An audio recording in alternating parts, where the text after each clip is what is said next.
You would think after seeing so many miracles at the hand of God that somebody would have been convinced. And I believe we have that same problem in the church now. The Lord has brought you out of storm. After storm. After storm. After storm. After storm. He has brought you out the hospital. After hospital visit. After hospital visit. After hospital visit. He has provided food and shelter. Even in the midst of a recession. Even with a drought in the land. And yet we still have the nerve to complain. I just believe at times, there are times we need to stop and pause and look back over our lives to see how many things the Lord has done for us. See, we get into a habit of praising God for the here and now. But we ought to have a praise in our spirit for what He has done for us way back in the day. Because there was a time when we didn't know how we were going to make ends meet. There was a time we didn't know how we were going to feed our children. There was a time when we were really close to checking ourselves into the state hospital. But the Lord saw us through. The Lord made a way. The Lord, these are the things, the evidence, the proof that God is still in control. So whenever you find yourself mumbling, complaining, ready to get mad at God, think about what He's already done. And I want to encourage the pastor to stay on the wall. Because you do know every now and then, man of God will get discouraged. Y'all remember Jeremiah, don't you? Jeremiah had gotten to the point where he said, you know what, I'm not going to preach anymore. Matter of fact, went home, took his Bible, shut it, threw it under the bed. I'm not going to say anything. These people won't listen. They're stiff-necked. I'm not going to say a word. But when Jeremiah got ready to quit, the Bible says something about a fire was shut up in his home. And when the preacher got a fire shut up in his home, you might decide you want to quit. You might think you want to throw in the towel. But something about that fire that won't let you sit down on the job. And when you got that Holy Ghost fire, that stirring on the inside, it's almost like an itch you can't scratch. When you got that fire stirring in your bones, you can't help but speak for the Lord. I know somebody here knows something about that fire. I know somebody here knows about that stirring.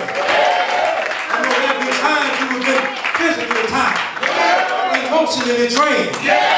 But there was something going on the inside that wouldn't let you quit. You tried to lay down and go to sleep, but you just couldn't rest because of that fire stirring in your bones. Somebody here knows about that fire. Let me move on.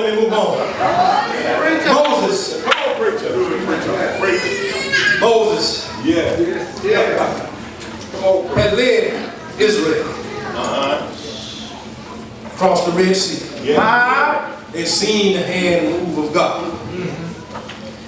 And you would think that the Israelites would have been convinced when they saw how God moved.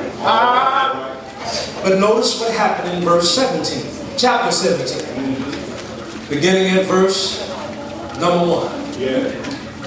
And all the congregation of the children of Israel journeyed from the wilderness of Sin, and their journeys according to the commandment of the Lord, and pitched in Rephidim, and there was no water for the people to drink.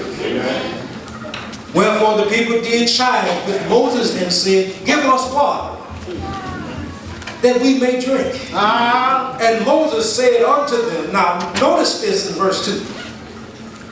Why chide you with me? Wherefore do ye tempt the Lord? Brothers and sisters, when we fight against the man of God, ultimately you fight against God.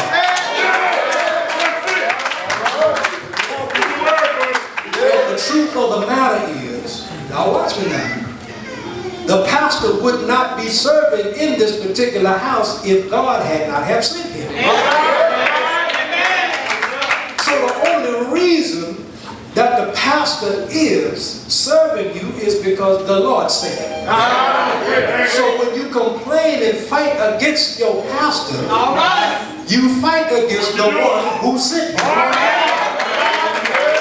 Because the pastor is nothing but a vessel. He's just been sent to do a duty. And when his time is up, God will send him to serve somewhere else. And if you give your pastors grief, listen, the Bible says that when the man of God, we must give an account to those whom God has placed under our care. We've got to give an account to the Lord. And the pastor ought to be able to stand before the Lord and say, Lord, I thank you for everyone. He ought to be able to stand and say, Lord, they were a blessing to me. Lord, they didn't complain about the water. Lord, they didn't fight against me. Lord, they were a blessing.